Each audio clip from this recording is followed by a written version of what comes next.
This is Echoes of History, where the past still speaks. They call him the Black Pope. No throne, no crown, no grand blessings before the crowds. And yet, many believe his power far exceeds that of the official Pope of the Vatican. Inside the world's smallest sovereign city lies a hidden power structure, shielded by centuries of tradition, unbreakable oaths, and a chilling silence.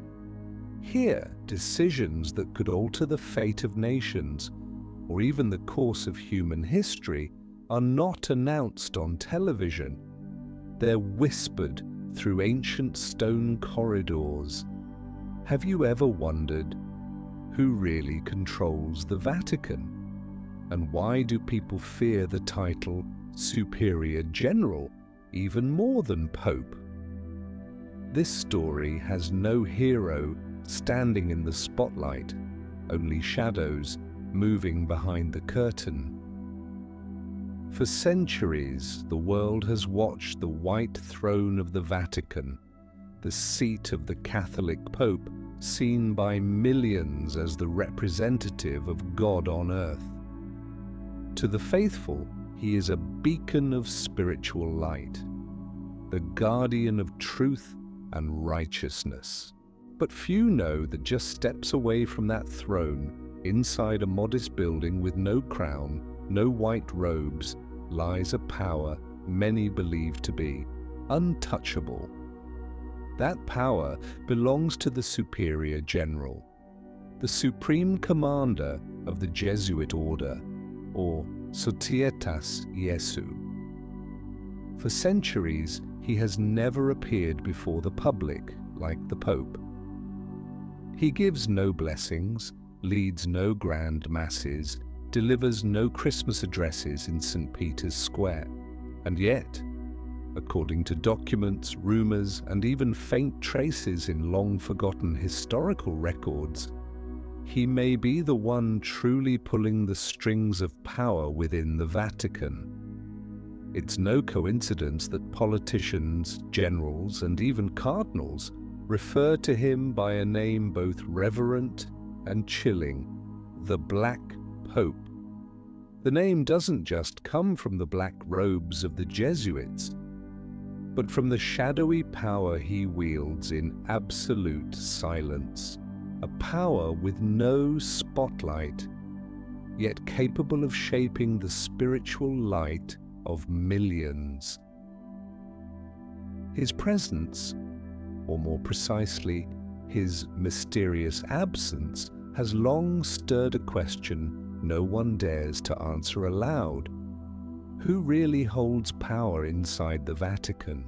And how has this tiny nation, barely a square kilometer in size, managed to influence wars, governments, and the fate of continents for centuries? Something about the official story doesn't add up.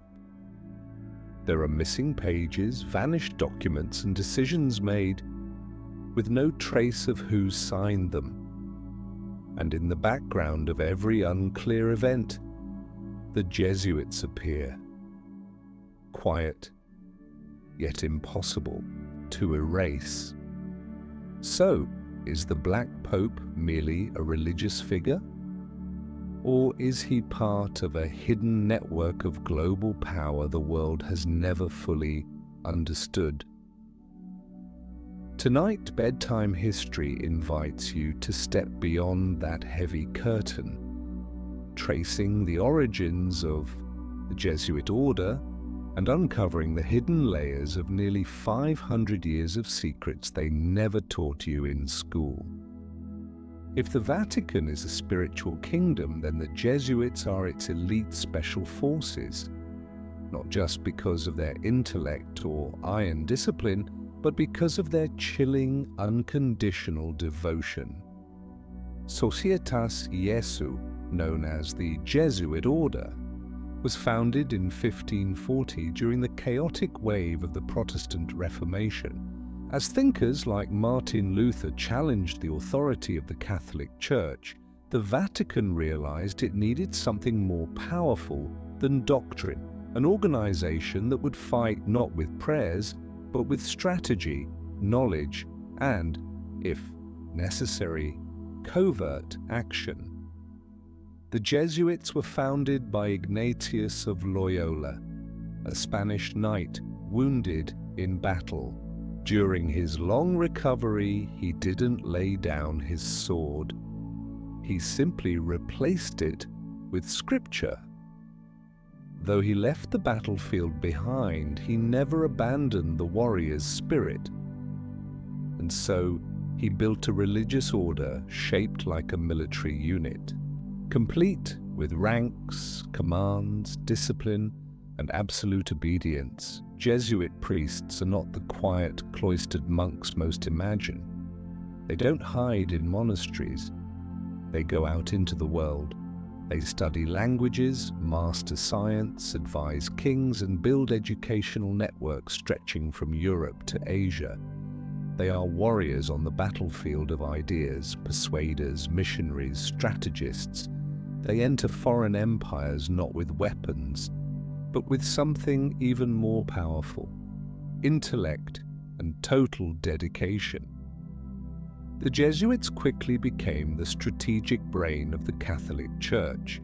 They established hundreds of elite schools across the world, educating not just the faithful, but also the elite. Many of their students would go on to become politicians, generals, and sometimes enemies. Beneath their simple black robes were minds sharpened like blades.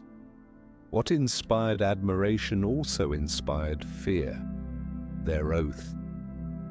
Not just a vow to God, but specifically to the Superior General, the only man with authority over the entire Jesuit order, even above the Pope. Once sworn in, a Jesuit is no longer a mere individual, but a part of a secret mechanism operating silently and with chilling precision. Whispers began to spread. The Jesuits weren't just preaching, they were spying, toppling regimes, and manipulating global politics. Maybe it's just exaggeration. But if so, why have more than 80 countries expelled them at some point in history? From France, Spain, and Portugal to China, entire governments saw them as a hidden threat. The Jesuits left no armies behind, but they left influence. They didn't conquer land. They won over hearts and minds. They didn't rule with force. They ruled through ideas. And sometimes ideas are more dangerous than swords. At the center of this system stands the Superior General, quietly expanding his network, training new soldiers, and commanding an empire with no map, no borders, yet present everywhere. That's when the name Black Pope began to surface, not in public speeches, but in private conversations between world leaders, in classified documents, and in investigations that never quite reached their end. In most religious organizations, the leader is a symbol, not the one making strategic decisions. But within the Jesuit order, the Superior General is far more than just a symbol. He holds real power, designed as the central command of a global operating system. That's why he's called the Black Pope. Not because he opposes the White Pope, but because he exists in a parallel realm of power, hidden, unmonitored, and almost untouchable. The title Superior General isn't a modern invention born from conspiracy theories. It's real, officially recognized within the structure of the Jesuits. and it has existed for nearly 500 years. What makes historians curious and world leaders uneasy is the near absolute authority this role holds. Unlike cardinals or bishops, who answer to the Pope, the Superior General doesn't need Vatican approval to move personnel, expand influence, or launch what are called special pastoral missions. In internal Jesuit documents, his orders are regarded as the voice of God to his subordinates, a level of obedience so intense many compare him to a military general from the feudal era. The building where he works, known as the Curia Generalizia, sits near the Vatican, yet operates independently from papal oversight. It functions as a global strategic headquarters, receiving reports from Jesuit branches around the world, analyzing geopolitical conditions, and coordinating educational, missionary, and, according to some classified records, political influence operations in key nations. Even more remarkable, the Superior General is not elected by the public and doesn't need the recognition of Catholics worldwide. He's chosen internally by a small circle of high-ranking Jesuit priests, individuals whose names and actions rarely appear in the press. It's no wonder then that people begin to ask, is this a democratic structure within religion, or a closed power system where decisions are always made by a hidden few? Some historians refer to the Superior General as the ghost advisor to the Pope, because many popes throughout history were either Jesuits themselves or deeply influenced by Jesuit institutions. While one man blesses the crowd from the balcony of St. Peter's, another sits in the Curia Generalizia, reviewing reports from Africa, Asia, and Latin America, and planning the next global move. It's a machine, precise, efficient, and invisible. The true extent of that power is hard to trace. There's no map, no official numbers, no public budget. But scattered clues throughout history suggest one thing. The Superior General doesn't just run the Jesuit order, he coordinates influence. From elite universities and charitable foundations to closed-door summits where world policies are shaped, the shadow of the Jesuits, and behind it, the Black Pope, is never far. And that's what makes people uneasy. The greatest power is not the one you can see, it's the one you never see, but still controls everything. Not long after their founding, the Jesuits began doing something few religious orders in history had ever dared to imagine. They infiltrated the very heart of secular power in Europe, not with weapons, but with influence. While other monastic orders retreated into quiet contemplation, the Jesuits marched into royal courts, academic halls, and secret chambers. The very places where decisions were made that would shape the lives of millions. They didn't need thrones because they had mastered the art of influencing those who already sat on them. The 16th and 17th centuries were an age of religious wars and blood-soaked alliances between the church and feudal dynasties. Amid that chaos, the Jesuits emerged as unofficial advisors, spiritual guides, royal confessors, always knowing what to say and when to say it. In France, Jesuit priests not only taught in royal academies, they also became spiritual mentors to members of the Bourbon family, one of the continent's most powerful dynasties. They knew how to turn prayers into instruments of governance and how to transform scripture into the language of diplomacy. In Spain and Portugal, where royal power was tightly bound to Catholic faith, Jesuits became the spiritual architects of overseas empires. While Spanish ships set sail in search of gold, Jesuit missionaries quietly spread the faith across the New World, sometimes leading the way, sometimes following the troops, but always the last to leave. In Austria, Poland, even Russia, Jesuits were more than missionaries. They trained the next generation of rulers, princes, dukes, and even pagan nobility in philosophy, politics, and theology. They shaped minds before they took the throne, planting Jesuit thought where it mattered most, at the roots of power. And when they couldn't speak directly to kings, they found another path. They became royal advisors, confessors, or private tutors to heirs. They didn't need to be kings, they just needed to sit beside those who would become one. That alone was enough to raise concern in royal circles. Whispers began to spread. When a king speaks, you may be hearing a Jesuit's voice echoing from behind the curtain. With a vast network of schools, churches, and training centers, the Jesuits didn't just create an elite education system. They cultivated an entire generation of thinkers loyal to their worldview.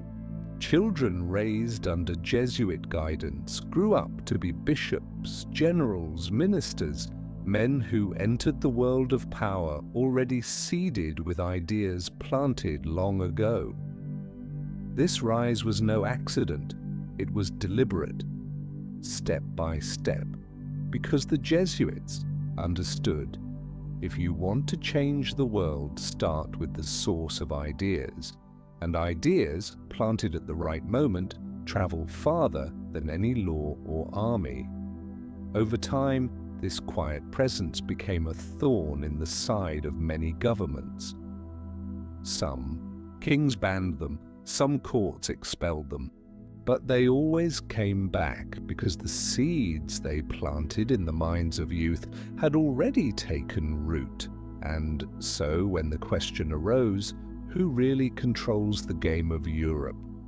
The answer wasn't always found on the throne, but in this library, where a Jesuit sat silently, book in hand, saying nothing, while his ideas echoed in secret councils of kings. In history, few religious organizations have ever been expelled from more than 80 countries and territories, and yet survived, even returned stronger as if untouched. The Jesuits are the exception, and that exception has led many historians to ask, were they merely a missionary order or a hidden network of influence that empires were forced to confront? The 18th century marked the height of suspicion. Across Europe, royal courts began sensing something beyond their control, seeping into politics, education, even the military. There were no uprisings, no battles, only presence, steady, disciplined, and nearly impossible to remove. In 1759, King Joseph I of Portugal, under the guidance of the powerful Prime Minister Sebastião de Pombal, ordered the expulsion of all Jesuit priests, not because they preached heresy, not because of religious conflict, but because they had grown too skilled at shaping education, and through it, the minds of the young nobility. Those educated by the Jesuits no longer blindly followed the crown. They questioned power. They thought independently, and at times They placed faith above the king's law. In 1764, it was France's turn. Under King Louis XV, the Jesuits were accused of operating beyond religious bounds and were slowly pushed out of every position in the state. Their schools were shut down, their assets seized. Strangely, no clear crime was ever stated. The reasons were vague, as if the monarchy feared something it couldn't name, but knew was very real. Spain, Naples, Parma, and finally, even the Vatican followed. In 1773, under immense pressure from European powers, Pope Clement XIV issued the decree Dissolution of the Society of Jesus, officially disbanding the Jesuits worldwide. It was supposed to be the end, but the strange part began there. There were no rebellions, no violence, no retaliation. The Jesuits simply disappeared, as if they had seen it coming. In many countries, they didn't resist. They simply changed robes, moved underground, continued teaching, writing, and training. New generations under different names. Their libraries, filled with strategic knowledge, were not burned. Some were hidden by noble families who knew. The Jesuits could be banned, but the ideas they planted would outlast any royal decree. And then, less than 40 years later, in 1814, the Jesuits were fully restored by Pope Pius VII. Not because their past had been forgiven, but because the Vatican realized something crucial. In an age of rising secularism and anti-clerical movements, no one could defend the faith more effectively than the Jesuits. The real question is, how could an organization condemned across Europe survive and return stronger? Was some hidden force protecting them? Or had they built a system so deeply rooted in the intellectual class, the ruling elite, and international networks, that it became immune to surface-level politics? Their mass expulsion didn't weaken them. It made them harder to trace. No longer tied to fixed monasteries, they became mobile, adaptable, and ready for any political shift. An empire with no borders, just loyalty and intellect. And at the head of that empire, the Black Pope continued issuing commands, in silence, unbound by Vatican law, unaffected by national borders. He remains the only leader in Catholic history to command a global network, one that was banned but never broken. There's something strange about history. The most mysterious forces rarely clash in public. They move in silence, like two underground rivers flowing beneath a city that's never been mapped. The Jesuits and Freemasonry are two such currents, one cloaked in religious devotion, the other in ancient esoteric knowledge. Both have shaped secular power in profound ways, and yet it's never quite clear whether they are enemies or reflections of the same force. On the surface, the Vatican has long condemned Freemasonry, labeling it heretical, atheistic, and morally relativistic. Several papal decrees have banned Catholics from joining, calling it a betrayal of the faith.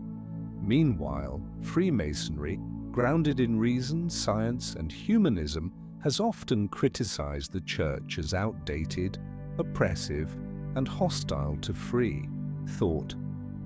But a deeper paradox lingers. Both groups operate in secrecy. Both are highly structured. Both span the globe. and both are often found circling centers of political, financial, and military power. This overlap raises unsettling questions. Are they rivals, or simply two branches of the same invisible hand? Some historians, and more than a few old conspiracies, suggest a murky relationship between the Jesuits and the Freemasons, especially during the late 18th and early 19th centuries, when monarchies began to crumble, revolutions flared across continents, and the map of global power was being redrawn. There are whispers that exiled Jesuits, cast out during their suppression, quietly joined Masonic lodges, bringing with them insider knowledge and organizational precision, just what Freemasonry needed to expand its reach across Europe and the New World. Both groups share eerily similar traits: secret rituals, hierarchical structures, coded language, and above all, an oath of unwavering loyalty to the Brotherhood. These parallels are too precise to dismiss as coincidence. One scholar once wrote, "If the Jesuits were born in the light of faith, Freemasonry was born in the light of reason, but both understood that real power never shines in public." One of the most intriguing hotspots was post-revolutionary France. As churches were destroyed and clergy fled or capitulated, the Jesuits reappeared quietly within intellectual circles, many of which were heavily influenced by Masonic ideology. There is indirect evidence suggesting that Jesuit priests acted as advisors inside certain secret societies tied to Freemasonry, especially in educational and social reform projects. While never publicly acknowledged, the overlap in people and philosophy in these grey zones has long puzzled historians. No official document confirms any alliance. The Vatican denies it. Freemasonry stays silent. But in historical research, silence from both sides is often louder than any accusation. It's also important to remember that Freemasonry is not a single, unified entity. It's a web of local lodges with varying degrees of religious and political influence. In England and America, it often leaned toward humanism and Enlightenment values.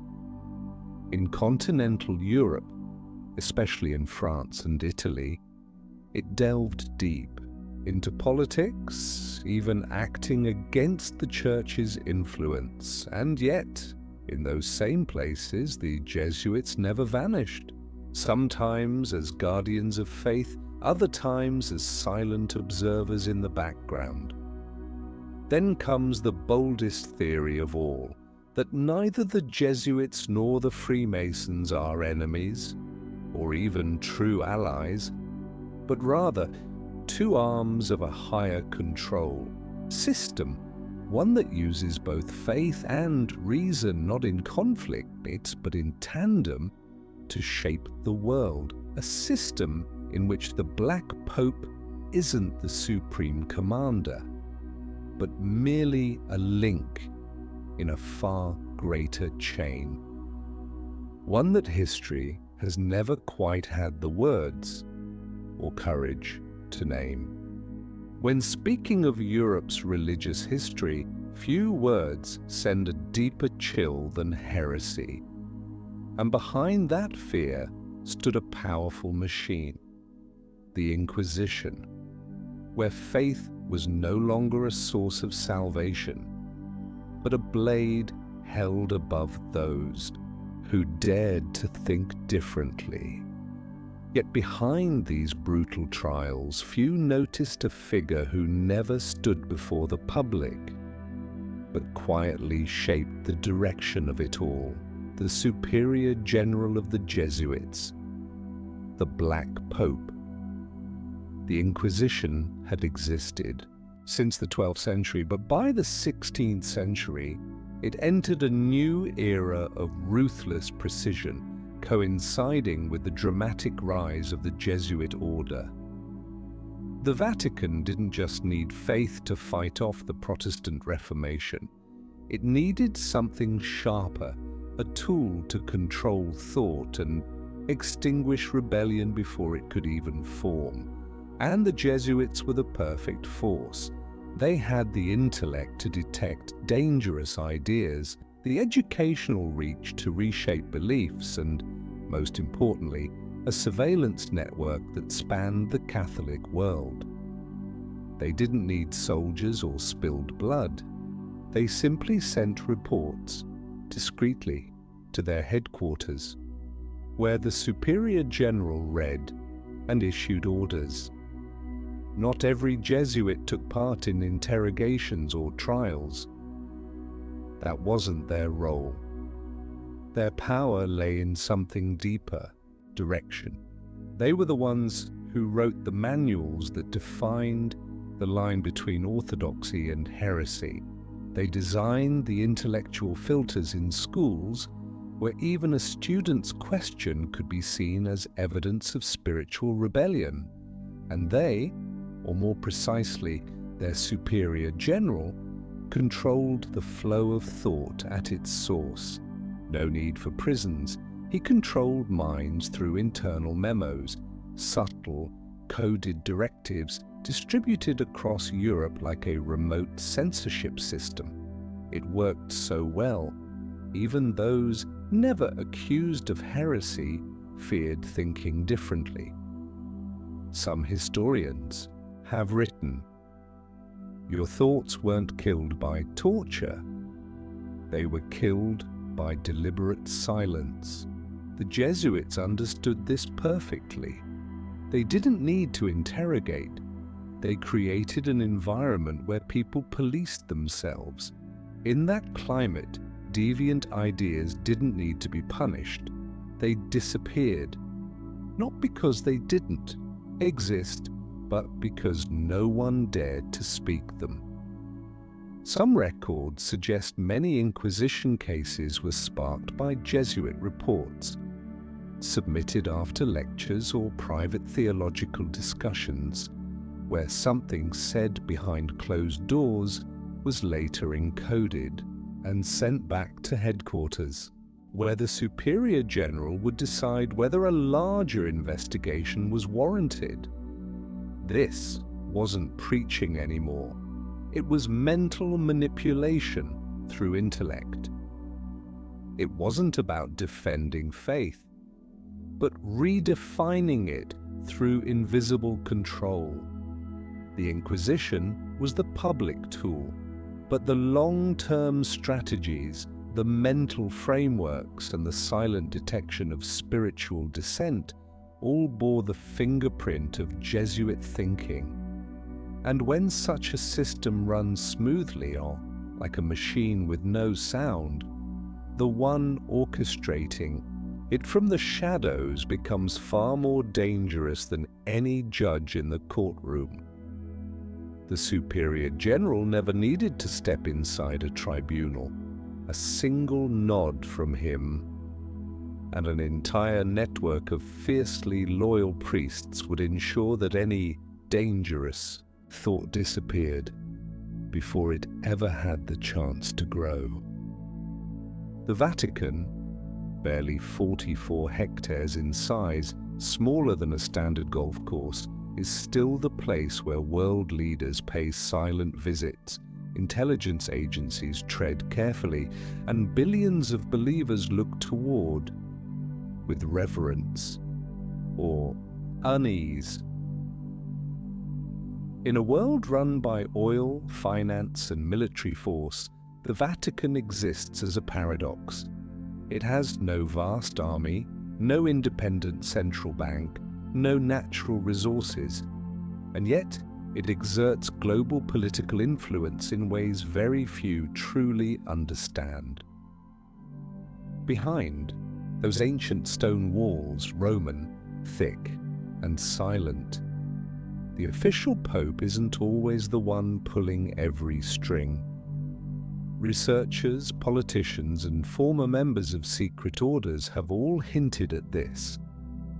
There is a strategic brain behind the Vatican, a center of command that operates with colder logic than faith.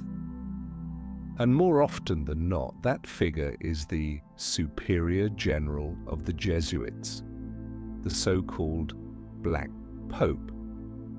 Unlike the Pope, who must appear before the crowds, address the press, deliver public speeches, the Black Pope stays hidden. He coordinates a vast and cross-border network of universities, research centers, charities, and international advisory boards, all under the banner of education, but quietly gathering intelligence, shaping influence, and building ties with the world's political elite. The Jesuits operate in over 110 countries. They don't need embassies, because every chapel, every school, every Jesuit university is a cultural outpost, a place where they teach and quietly connect with the local power structure. From South American presidents to Asian prime ministers, many leaders were once educated under Jesuit systems, and whether by design or by chance, they often carry with them the philosophy, the discipline, and the loyalty to the order that formed them. In modern politics, ideological loyalty may be more enduring than military alliances. A single policy, a worldview, a quiet belief, if planted in childhood, can last far longer than any treaty. The Jesuits know this well. They don't just teach people to read, they train the people who will write the rules. The Vatican has no satellites. Information flows to it constantly. The Jesuits have no public intelligence agency, but in every classroom, every charity, every chapel, there are those who know when to listen, when to observe, and, more importantly, whom to report to. They don't need to break laws, they just need to be in the right room, with the right person. And so in those quiet, closed-door meetings, where global strategies are shaped without fanfare, the name of the Superior General may never be spoken, but his influence is there, in the reports, in the data, and in the caution with which others speak. One researcher once remarked, "The Vatican is the only country that doesn't need to declare its power, because every other center of power already knows what it holds." And in that silent machinery, the Black Pope never needs to step forward. He only ensures that every link functions, from a schoolboy in Manila to a researcher in Boston to a priest in Buenos Aires. When needed, he doesn't issue commands. He shifts the direction of thought. In a world where missiles mean less than information and ideology outweighs force, the Vatican, with its quiet, intricate system built by the Jesuits, has become a true superpower of influence. It doesn't need borders, yet it shapes nations from within. And that is why, in the back rooms of global summits, you'll often hear a whisper. Who's sitting with the Vatican and who's listening? From behind the curtain, in black. The history of the Vatican is cloaked in sacred light, but also shadowed by a quiet darkness, where death does not always come from illness, and the sudden passing of a pope can plunge the world into silence. On September 28, 1978, just 33 days after taking the papal throne, Pope John Paul II was found dead, quietly, in his private chamber inside the Vatican. No sound, no warning, no prior signs of serious illness. He left this world with a silence so deep it became suspicious. That silence sparked a storm of questions that still echo decades later. John Paul the Despabers was no ordinary figure. He was known for his reformist vision, his closeness to the faithful, and his clear intention to purge the Vatican of its growing political and financial entanglements. But that very resolve, according to many theories, made him a threat to those with deep, entrenched power. Among them, some speculate, was a radical conservative faction within the Jesuit order.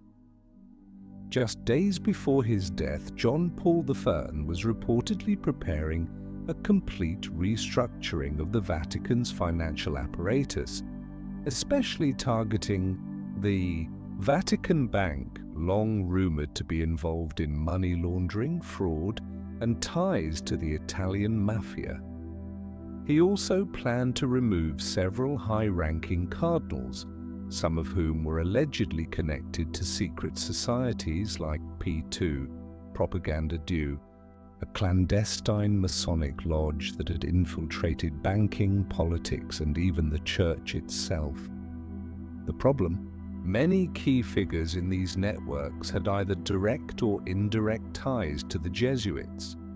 No one named the Superior General directly, but independent investigations from journalists, historians, even former intelligence agents, all pointed in the same direction. There is a hand inside the Vatican, unseen on camera, but coordinating everything. On the night before his death, John Paul I is said to have called in a few trusted aides to discuss a list of transfers and removals he intended to announce. That list has never been made public. By morning, he was found lifeless, a book resting open on his chest, his glasses still on his face. The cause of death was officially listed as a heart attack. There was no autopsy, no independent investigation, no detailed medical report. It was all closed as God's will. But for those familiar with the Vatican's inner workings, that silence rang louder than any funeral bell. Years later, books like In God's Name by David Yallop and The Vatican Connection by Richard Hammer tried to lift the veil. Though unable to offer definitive legal proof, they agreed on one thing: powerful forces in the shadows, off any official list, had decided John Paul I could not continue. And among the suspects, the Jesuits, with their global network, iron discipline, and subtle ability to influence internal church dynamics, were consistently mentioned. No direct accusations. But no one ruled them out, so the question remains: could someone possess enough power to bring down a pope? And if so, would he need to act alone, or simply press a button and let the silent machine do the rest? In the shadows of the Vatican, truth never stands in the light. It's only glimpsed in missing files, vanishing traces, and questions no one dares ask aloud. In any organization, an oath is the foundation. It is the thread that binds a person to the mission, to the cause, to something higher than life itself. But in the Jesuit order, the oath is not just a ritual, it is a total contract, a transformation of the individual into an instrument of absolute obedience. The Jesuits are known to have one of the most rigorous training processes in the Catholic world. Becoming a Jesuit is not simply about studying theology or practicing religious rites. It is a years-long journey, a series of tests, both physical, intellectual, and spiritual. But at the very end of that journey comes one ceremony, the final oath. And that oath is what makes the Jesuits unlike any other order. In that sacred vow, a Jesuit swears absolute loyalty, not just to the Pope, but to the Superior General of the Jesuits. Not loyalty in the symbolic sense, but in its literal, uncompromising form. Commands are treated as the voice of God. Personal opinions, emotions, even doubt must be erased to reach the mental state of being fully ready for any mission, anywhere, at any time. There is a passage, long debated, but often cited by scholars from the Jesuits' higher level oath, "I commit that I will have no will but that of the order, that I will go wherever commanded, do whatever is required, even if it means entering cursed lands, infiltrating the enemy, or destroying the Church's enemies by any means necessary."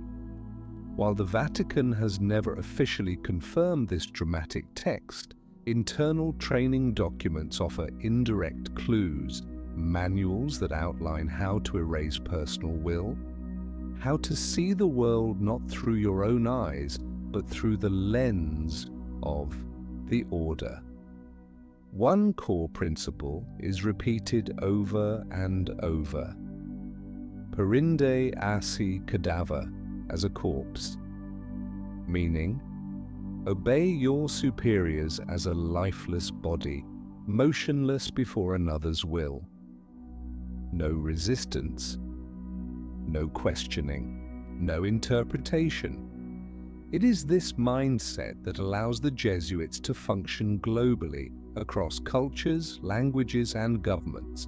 A Jesuit in Congo may act in perfect harmony with a Jesuit in Canada because both have been programmed with the same thought system, bound to one master, the Black Pope. And it's not just theory. In real life, these vows have translated into action, entering war zones, going undercover in hostile groups, or executing silent missions that have never appeared in any official news bulletin. Some say the Jesuits don't need prisons to hold people. They hold them with oaths.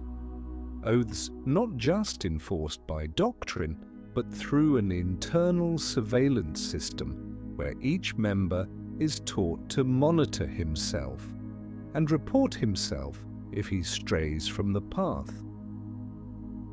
In such a structure, the Superior General doesn't need punishment.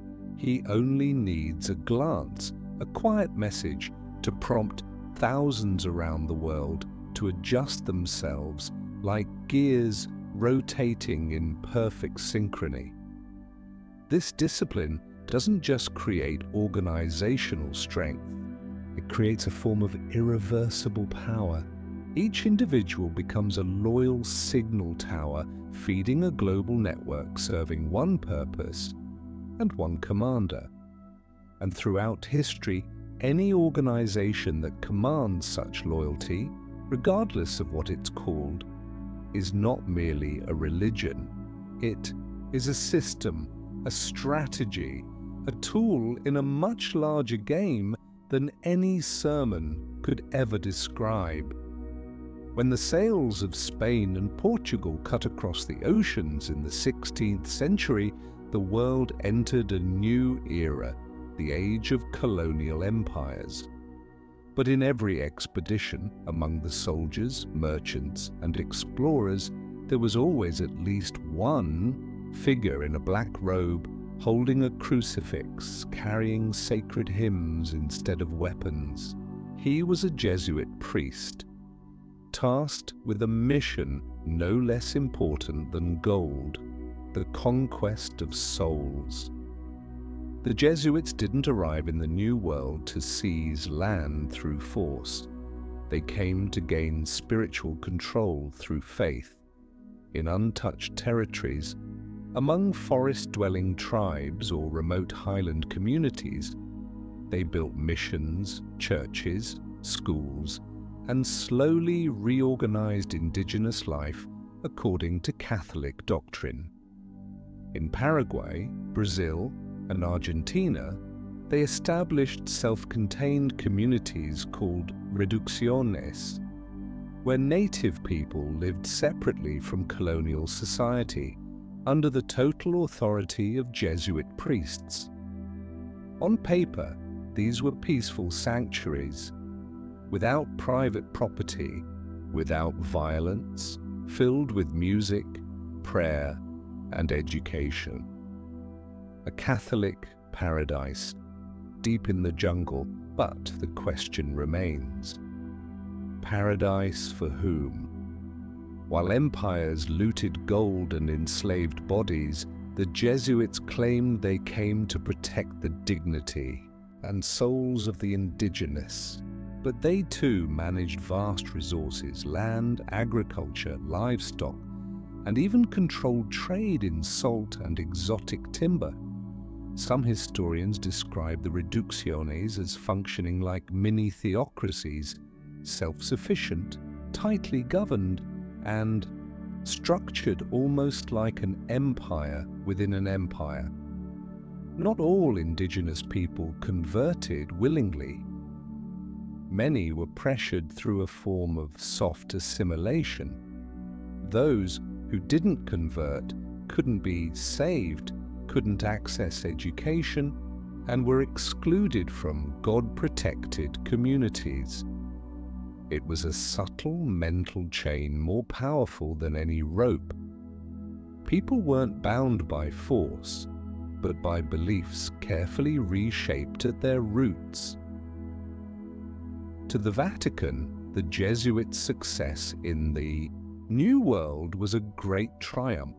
They had not only spread faith, but built a model society, proof that religion could lay the foundation for an entire civilization. But to the colonial powers, this model slowly became a threat. The native communities under Jesuit protection grew wealthier and more independent. And worst of all, they pledged loyalty to the Jesuits, not to the king.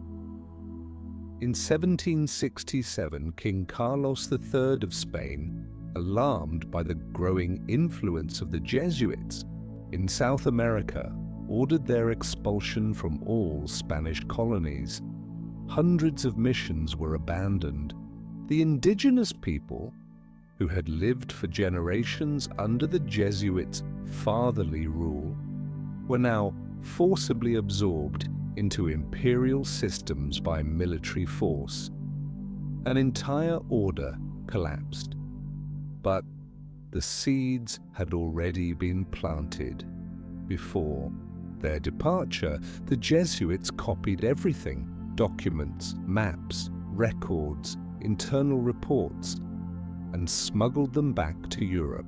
At the time, the Superior General in Rome is believed to have issued silent orders to archive the entire knowledge base of the New World missions, and some of those documents have never been released. This reveals something deeper. The Jesuits were not only messengers of faith, they were keepers of secrets about an entire continent, secrets of indigenous cultures, of hidden riches, of geography, and perhaps most importantly, of how to control the human mind. And those secrets, stored quietly for centuries, may still be shaping strategies today. Strategies the world has never been told. While Europe was still intoxicated by the gold and silver fever of the Americas, the Jesuits had already set their sights farther, toward a land that held no gold in its soil, but something they desired even more: an ancient civilization, closed, proud, and immune to faith alone. That land was Asia. Unlike newly discovered territories, China and Japan were no strangers to power. They had emperors, dynasties, writing systems, and complex philosophies of their own. They could not be swayed by the Bible because they already had their own sacred texts. And so the Jesuits chose a different strategy. They wouldn't enter with crosses, but with telescopes, calendars, and knowledge. The first Jesuit to reach China was Matteo Ricci in the late 16th century. He didn't preach in markets wearing a priest's robe. He learned Mandarin dressed like a Confucian scholar and introduced Western science, astronomy, mathematics, cartography. He didn't ask the Chinese to believe in God, he asked them to respect the logic of the heavens. And once he earned their admiration, he introduced faith through philosophy. This approach, known as cultural adaptation, became the foundation of the Jesuits' campaign across Asia. They didn't confront native culture. They infiltrated it quietly, targeting scholars, ministers, and even members of the royal courts. In China, Jesuits played a major role in helping the Ming court reform its astronomical calendar, predict solar eclipses, and align imperial rituals with celestial movements. In a society where the sky symbolized divine mandate, this work gave them real power. For a time, Jesuit priests became unofficial advisors, trusted to oversee imperial observatories. In Japan, the path was harsher. Early Jesuits like Francis Xavier found success converting tens of thousands, especially in Kyushu. But once the ruling lords realized that the new faith could divide loyalties and carried European influence, the Tokugawa regime responded with brutal suppression. Christianity was banned. Persecution began. But the Jesuits didn't disappear. They went underground. Some lived in hiding for decades, training believers in silence, even dying as martyrs, without ever revealing the names of fellow priests. Their unwavering devotion earned them a title among Japanese believers: Invisible Warriors of Faith. Despite the crackdown, Jesuit thought left a mark. Concepts of God, salvation, and Western moral philosophy began to seep into the Japanese intellectual class, planting seeds that would shape cultural reform centuries later. In China, the Jesuits also left behind a deep legacy in cartography, medicine, mathematics, and astronomy. But more than science, they left an ideological footprint, a quiet presence in cultural decisions. Even under the Qing, when Christianity was suppressed, Jesuit writings were still copied, studied, and circulated in elite scholarly circles, in secret. More importantly, the superior general of the Jesuits, from his office in Europe, always knew what was happening in the East. Detailed reports, maps, political charts, social analyses, all encoded and sent back to Rome. In many cases, he understood Asian courts better than most Western kings. No war, no conquest, no occupation. Yet the Jesuits succeeded in inserting themselves into the mental architecture of two of the world's oldest civilizations. And that tells us something. Their mission wasn't just to convert. It was to shape how a civilization thinks about itself. If the history of religion were a grand stage, then some of its fiercest battles never happened in the open. They didn't unfold on bloody fields, nor did they echo through church bells. They took place in the stone corridors of the Vatican, where prayers gave way to memos, to discreet counsel, and to decisions made in silence that could shift the fate of the Church itself. Since its founding in 1540, the Jesuit order, the Society of Jesus, has always stood apart. They were not monks chasing solitude or pure asceticism. They were trained to be strategists, educators, missionaries, and at times political advisors. That flexibility, that global reach, soon made them targets of suspicion, not from outsiders, but from within the Church itself. Among the clergy, a powerful bloc of traditionalists, those who held tightly to hierarchy and doctrinal stability, began viewing the Jesuits as too adaptable, too clever, too difficult to control. The tension first surfaced in their missionary approach. While other orders clung rigidly to ritual and dogma, the Jesuits embraced local culture. They dressed as Confucian scholars in China, used native terms to explain Christian theology, and merged local traditions into Catholic rites. To conservatives, this wasn't adaptation, it was betrayal.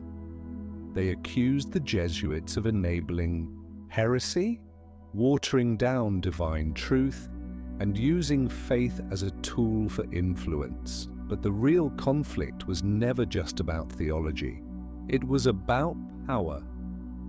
As the Jesuits expanded across the world, educating elites, influencing politics, and shaping the minds of future leaders, a fear began to grow inside the Vatican that the Superior General was quietly building a parallel Vatican. Not one declared publicly why, but one very real. Some popes were openly uncomfortable. Pope Clement XV, who issued the decree to suppress the Jesuits in 1773, was said to be under pressure from conservative factions in the Curia, men who couldn't accept a religious order wielding more autonomy than most archbishops. At one point, whispers even suggested that the Jesuits could sway papal elections through carefully cultivated relationships in the College of Cardinals, or by mentoring key figures long before they rose to power. No proof was ever brought forward, but the questions never went away. The Jesuits, for their part, didn't confront these accusations head-on. They kept working, they kept training, they kept planting seeds. Their belief was simple: that opposition would fade, but ideas would endure longer than any accusation. Still, the friction never disappeared. Behind closed doors, intense debates unfolded between the traditionalist bloc and the Jesuit camp. They clashed over sensitive issues, liturgical reform, the role of lay people, and how deeply the Church should engage in modern politics. No side ever truly won. But in battles like these, the side that's more patient, more strategic, and more networked usually holds the real power. For decades, the Superior General of the Jesuits played the long game.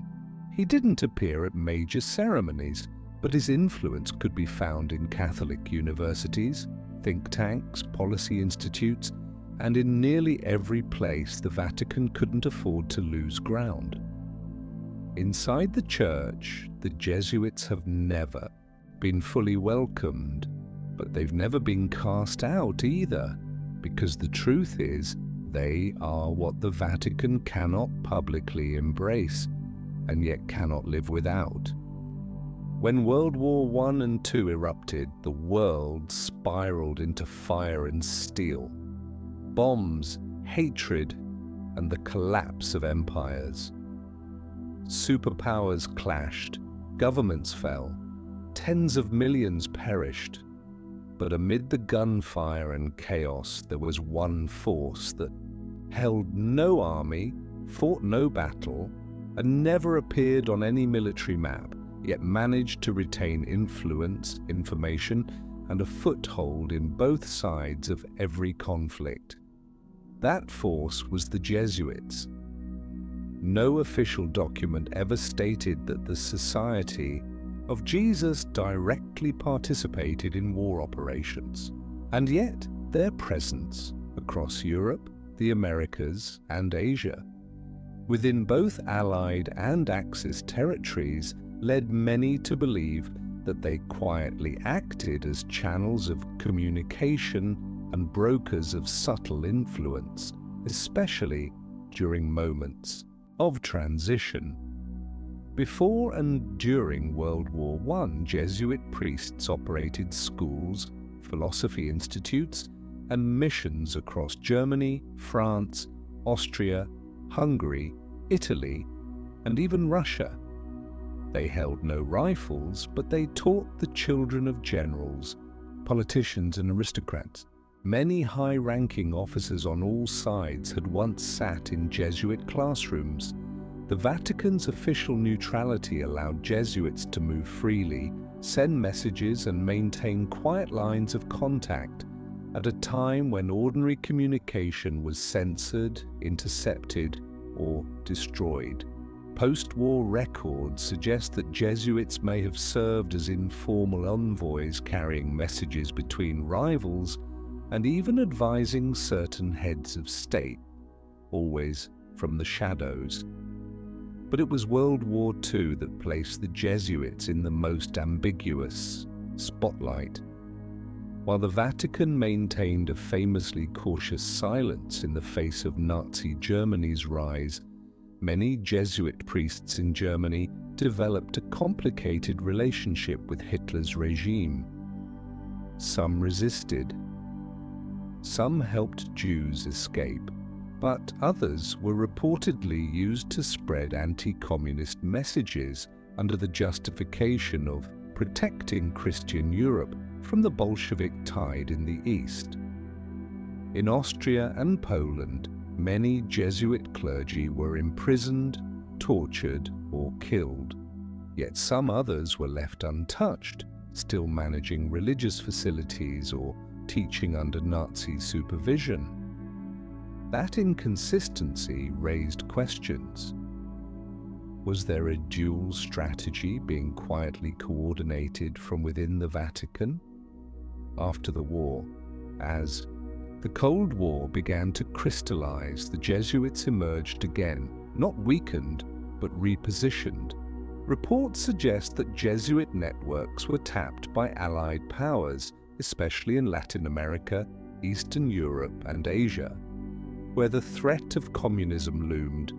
The post-war superior general never appeared in public, but was believed to have regular contact with the CIA, Vatican intelligence, and Catholic-aligned political movements in Europe. The contents of those exchanges remain secret, but the results speak for themselves. The Jesuits not only survived the war intact, they expanded their global reach. Empires collapsed, borders were redrawn, a new world order emerged, but the Jesuits remained unscathed, unprosecuted, unexposed. And that leaves us with a quiet question. Were they one of the few groups who saw the entire chessboard and simply placed their pieces wisely on both sides? In the blood-stained shadow of the 20th century, those who survived without weapons were not lucky. They were the ones who understood power best. And in the long history of the Catholic Church, no one has understood power better than the Society of Jesus.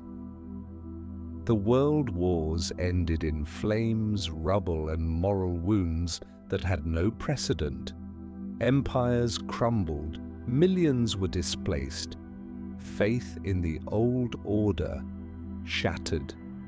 As nations scrambled to rebuild their infrastructure and reassert political authority, there was one organization that did not need to recover because it had never truly fallen. It had simply stepped back to observe. And when the world began ushering in a new era, the Jesuits returned quietly, like a phoenix rising from the ashes. The post-war 20th century was an age of Cold War, consumerism, and globalization. But it was also a time when power no longer came from land or guns, but from controlling knowledge, ideas, and education systems. And in that domain, the Jesuits were masters. In less than 3 decades, the Society of Jesus restructured its global network. They reopened and modernized schools, universities, and research centers across the Americas, Europe, Asia, and Africa. They no longer focused solely on theology. Their curriculum now included social sciences, political thought, modern philosophy, even technology. Catholic values were no longer preached through Scripture alone. They were quietly embedded in humanism, critical thinking, sustainability, and global ethics. Gone were the lone missionaries in distant jungles. In their place stood humble professors at international conferences, policy advisors in development agencies, and strategists with Jesuit-educated minds in government offices and academic think tanks.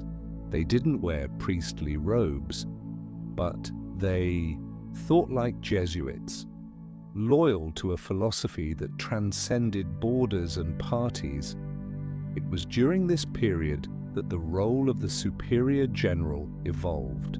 No longer just a spiritual leader, he became the global strategist of the order's influence. Reports flowed in from hundreds of Jesuit centers worldwide, analyzed, synthesized, and used to forecast political, social, and cultural trends. No need for espionage, no need for arms. Information was power, and the Jesuits understood this better than anyone. In the 1960s and 70s, as the world reeled from crises of belief, the Vietnam War, social revolutions, the spread of Marxist ideologies, the Jesuits did not resist. They entered the chaos. Many social activists, radical thinkers, even revolutionaries had once sat in Jesuit classrooms. And this wasn't a contradiction, it was a strategy. Because the Jesuits knew to shape the new world, you couldn't stand outside of disorder. You had to step into it and guide it from within. It was during these decades that people began to say the Jesuits are no longer missionaries. They're a global strategic institution. And perhaps that wasn't wrong. From United Nations meeting rooms to NGO headquarters, from Ivy League universities to post-colonial governments, Jesuit alumni were everywhere. They weren't wearing cassocks, but they carried with them a structured way of thinking shaped in classrooms long ago. Serve, adapt, but never abandon the mission. And then came a moment of quiet symbolism. In 2013, for the first time in Catholic history, the Church elected a Jesuit Pope, Pope Francis, a former Jesuit priest, a man shaped by poverty and injustice in the barrios of South America. To the world, his rise was a sign of renewal. But for those who had studied the Jesuits for 5 centuries, it was the final crescendo of a long, patient plan. The student, now seated upon the white throne. And in the shadows, the Black Pope still remained. He did not seek applause. He did not appear before St. Peter's Square. But across continents, he quietly continued to coordinate a vast network, where seemingly unconnected individuals still moved toward a shared vision, faith, strategy, and unwavering service.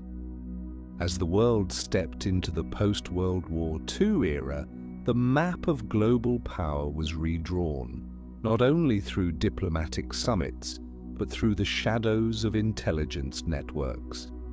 In the thick fog of the Cold War, where every superpower had its own ideology, its own tools, and its own objectives, there emerged unlikely allies, unspoken partnerships that no one would publicly admit, yet were unmistakably present in every strategic decision behind the scenes. Among the many controversial names of the 20th century, the CIA, the Central Intelligence Agency of the United States, and the Jesuits, a Catholic religious order. Sworn to faith and justice are 2 names few would expect to find side by side. One operated with absolute secrecy, toppling governments, coordinating covert wars, and collecting global intelligence. The other, a religious order, educators, priests, and missionaries claiming to serve God and truth. And yet, that very contrast created a strange kind of synergy, one not easily explained by logic alone, because both organizations shared a unique trait: a global network, deep access to local communities, and the ability to penetrate society at its most fundamental level.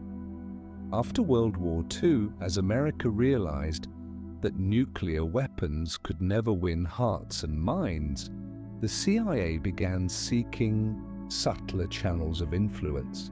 And in this quiet battlefield, the Jesuits, with their hundreds of schools, universities, churches, and NGOs spread across the world, became an ideal partner.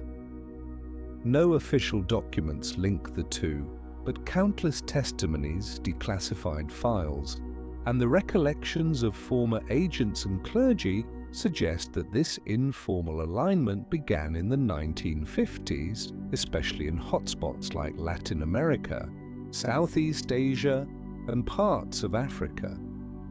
In South America, where Marxist revolutions were erupting across the continent, many Jesuit priests led community education programs, but were also reported to provide intelligence on political shifts, public sentiment, and revolutionary activities.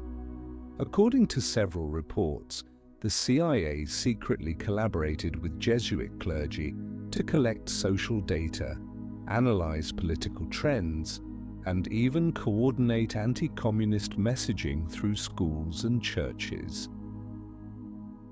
In Vietnam, during the war against the French and later against the Americans, Jesuit missions quietly became hubs of information exchange. With deep roots in local communities, priests and Catholic laypeople were able to gather critical intelligence from areas inaccessible to any foreign operative. They were trusted because they were men of faith. And that trust gave them access even intelligence agencies could not achieve. In Africa, where the Cold War turned into a race for influence between the US and the Soviet Union, the Jesuits launched modern missions focused on health, education, and humanitarian work. Yet some former American operatives later admitted Jesuit centers often provided more reliable, more neutral reports than US embassies themselves. And there's another intriguing detail. Many senior CIA officials were educated in Jesuit-run institutions, most notably Georgetown University, one of the most influential Jesuit universities in the US. Both institutions claim to serve community, oppose tyranny, and defend freedom. But the interpretation of that freedom, it varied and ran deep. So were the CIA and the Jesuits truly allies, or just two powerful forces moving in the same direction for different reasons? There's no simple answer. But from a strategic perspective, they shared one profound goal: control of the mind. One wielded espionage, technology, and data. The other used sermons, education, and belief. But the ultimate objective remained the same: to shape the world according to a vision they each believed was right. And in a world where battles are no longer fought with bombs, but with information, perception, and thought, those who influence how we think, feel, and act are the ones who truly hold power. If the CIA is the master of information, then the global financial elite are the masters of money. And in today's world, there is no power more enduring than the one that controls both minds and money. That's why a question once dismissed as conspiracy theory is now being taken more seriously. Could the Jesuits, with their global network and centuries of influence, be aligned with, or even guiding, some of the world's wealthiest families and corporations? The Jesuits have long been known for their intellect and strategic thinking. As early as the 16th century, they understood one essential truth: a religious order cannot survive on faith alone. It must be financially strong, independent, and resilient. That's why they were one of the first religious groups to invest heavily in land, education, and especially banking. From mission centers in Latin America to universities in Europe and North America, the Jesuits quietly built a vast and intricate web of assets, often protected under non-profit status, yet deeply connected to major corporations, central banks, and private investment funds. Independent researchers have pointed out that many founders or senior advisors at powerful European banks were either former Jesuit priests or were directly trained at Jesuit academies. Names like Rothschild, Morgan, even certain discreet Swiss banking institutions have had consultants and thought leaders with backgrounds rooted in Jesuit education. In the US, schools like Georgetown, Fordham, and Boston College are more than just religious universities. They're breeding grounds for political figures, financial lawyers, and global economic advisors.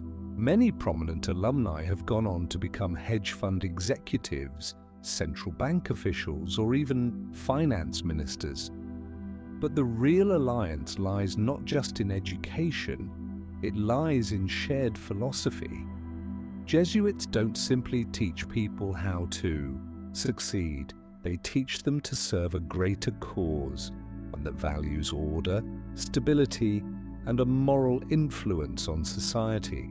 For global elites who constantly seek a humanitarian face to protect their wealth and avoid public backlash, Jesuit ideology offers the perfect silent partnership. That's why in many countries, large-scale development projects funded by major banks are often overseen or advised by Jesuit-run institutions or charitable arms. This cooperation creates a new kind of soft power, where finance and faith operate under the banner of goodwill. There are global charities building schools, feeding the poor, and delivering aid, but behind them are banking entities accused of market manipulation, money laundering, or destabilizing developing economies. So who connects these two worlds? Often the answer is former Jesuit priests or individuals deeply shaped by Jesuit systems of ideological training. The Superior General, often called the Black Pope, has never appeared in front of a global financial summit. Yet through think tanks, advisory boards, and the Jesuits' tightly woven international network, he likely knows where the money is flowing, who is pulling the strings, and where to place influence for maximum social effect. This is no longer just religion. It is a coordinated global structure of power where each financial decision can set off a chain reaction in education, politics, and even spiritual life. And in that game, the Jesuits may not be the ones moving the pieces in plain sight, but they are the ones shaping the board. The elite may control the markets, the intelligence agencies may control the flow of information, but to steer the course of an entire civilization, you need more than money or data. You need a place where the world's true decision makers can gather in silence, away from cameras, untouched by democracy, and immune to public opinion. They call them secret conferences. It's not uncommon in modern history. Major events, from financial crashes to presidential elections, regime collapses, or sudden shifts in national foreign policy, have followed private meetings with no official records, no public statements. And yet, someone always knows, and certain shadowy figures are seen again and again. The Jesuits often among those, whispered in suspicion, they leave no public trace. But the quiet presence of Jesuit members, or those trained in their institutions, at Bilderberg meetings, at the World Economic Forum in Davos, or inside Vatican advisory boards, has been noted. They don't wear collars, they don't claim to represent religion, but they carry a way of thinking, a method of action, and most importantly, a loyalty not to nations or parties, but to a deeper, older order. Many researchers have asked, why do so many key figures in global strategy councils, and from the IMF to NATO, share Jesuit educational backgrounds? Is it because they're simply brilliant, or because they were chosen? And if so, who's doing the choosing? One of the biggest mysteries revolves around unofficial meetings between religious leaders and financial power centers. According to a few insiders, these gatherings don't discuss theology or faith. They talk about things like how to keep social order during times of crisis, how to humanely control media narratives, and how to preserve public trust as governments lose credibility. And in these conversations, Jesuit scholars often play a key role. They don't command, they guide. They lead discussions with the logic of harmony, ethics, and stability. But is it really just for their intellect? There's a quieter theory, one few dare to say aloud, that the Jesuits, or the Superior General himself, are not merely guests at these gatherings. They may, in fact, be coordinating them. Not directly, but through a network of think tanks, NGOs, deep research institutions, and strategically placed former insiders within global foundations. No contracts, no signatures, but everything moves with choreographed precision. Some of these meetings happen in ancient monasteries in Switzerland.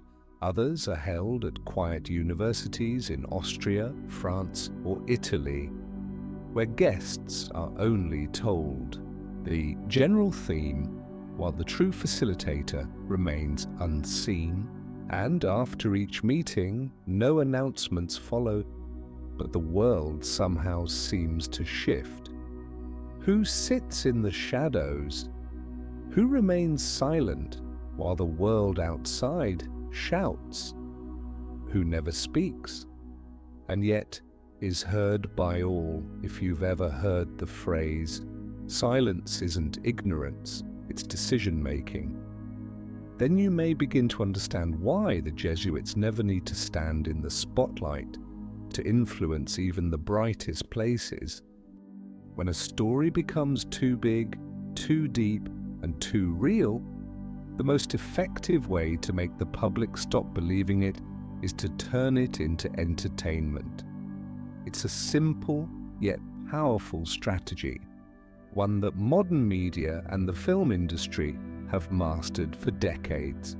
And when it comes to mysterious power structures like the Jesuits, the Black Pope, or the shadowy networks behind the Vatican, Hollywood and global mainstream media have never been mere bystanders. Think back, no, how many times have you seen hooded monks in black robes wandering ancient monasteries, whispering Latin prayers, taking part in secret rituals, or even orchestrating assassinations, fighting over holy relics, and pulling strings behind religious power struggles? From the Da Vinci Code to Angels and Demons, from Vatican secrets documentaries to fictional dramas hinting at a dark church, the Jesuits and Catholic secret orders have become recurring motifs in pop culture. But here's the paradox. The more they appear on screen, the more their real-life questions get dismissed as fantasy. This is known as the discredit through fiction effect, a communication technique widely noted by sociologists and psychologists. When a truth is too disturbing for the public to face, let them laugh at it or enjoy it as entertainment. And soon they'll stop looking any deeper. So who designed this strategy? And who benefits from turning religious mysteries, power conspiracies, and organizations like the Jesuits into movie plots? Here's something to think about.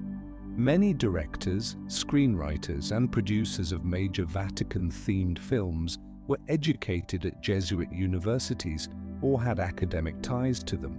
Schools like Georgetown, Loyola Marymount, and Boston College not only teach theology, they have top-tier media and film programs, and even fund religious film projects. It's no coincidence that many so-called anti-Vatican movies never cross the line. They may shock, but they always end with a message of peace, or bury the real core of the story under layers of supernatural fiction, romance, or wild conspiracies. And while the public debates whether the Pope is hiding the Holy Grail, or if Jesus left behind a bloodline, the real and far more serious questions get pushed into the fog of imagination. Like the power structure of the Jesuits, the role of the superior general in global decisions, or the Vatican's financial alliances. Even in the age of the internet, where information spreads at lightning speed, topics involving the Jesuits or the Black Pope rarely break through the hidden filters. Deep, thoughtful content is pushed down the algorithm. Channels that speak too clearly get flagged, shadow banned, or quietly removed. And original historical documents are taken out of context. Stripping them of credibility has mainstream media become a perfect smokescreen. It's not to hide the truth, but to blur it, distort it, and finally make us forget.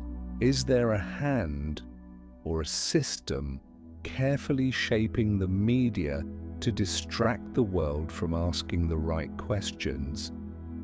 And if that's the case, then the screen is no longer a mirror to reality. It's a velvet curtain hiding a backstage where the true decision makers never step into the spotlight. In every dynasty, the throne has always been the symbol of supreme power. At the Vatican, that throne is white, a sacred presence, pure and divine, symbolizing the all-encompassing authority of faith. To billions, the Pope is the head of the Catholic world, the keeper of canon law, the voice of God on earth. But how many ever stop to ask, is he truly the one in ultimate control? Behind every pope stands a tightly woven structure: cardinals, bishops, archbishops, monks, and theological scholars. But deeper still, behind closed doors, within confidential councils and off-the-record decisions, lies a force rarely named, but always present. That force is the Superior General of the Jesuits, or as many observers coldly call him, the Black Pope. Unlike the official Pope, elected by the College of Cardinals and welcomed with applause in St. Peter's Square, the Black Pope requires no public praise. He doesn't step onto balconies. He delivers no blessings. Yet his power seeps quietly into every layer of Vatican operations, from education and academic advising to media influence and global strategy. Those who have worked within the Vatican describe the Superior General as the mind behind the curtain. He doesn't pull strings in plain sight. He simply places the first stone, and then the chain reactions that follow seem to unfold naturally, as if following a script already written. Look at history. There have been popes who resigned, most notably Pope Benedict XVI, who stepped down quietly amid scandals, pressures, and unspoken forces. Who advised him? Who crafted the invisible weight that led to retreat? No one says it out loud. But in the background of that moment, the Jesuits' name quietly surfaced in countless analyses. Then came a turning point. For the first time in the Vatican's long history, a Jesuit was elected Pope, Pope Francis. A moment that seemed ordinary, but, if examined closely, marked the first time the white throne was claimed by a man from the most secretive order on earth. Was it coincidence? Or the final act in a long, silent campaign of influence?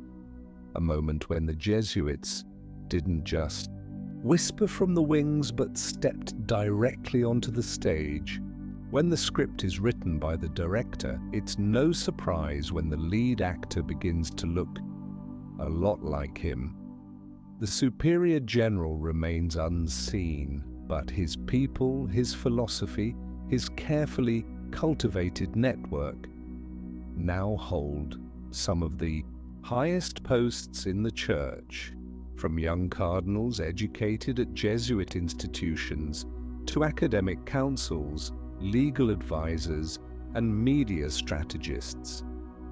So when the Pope reads his message from the balcony, as the world listens in 50 languages, who wrote the first draft?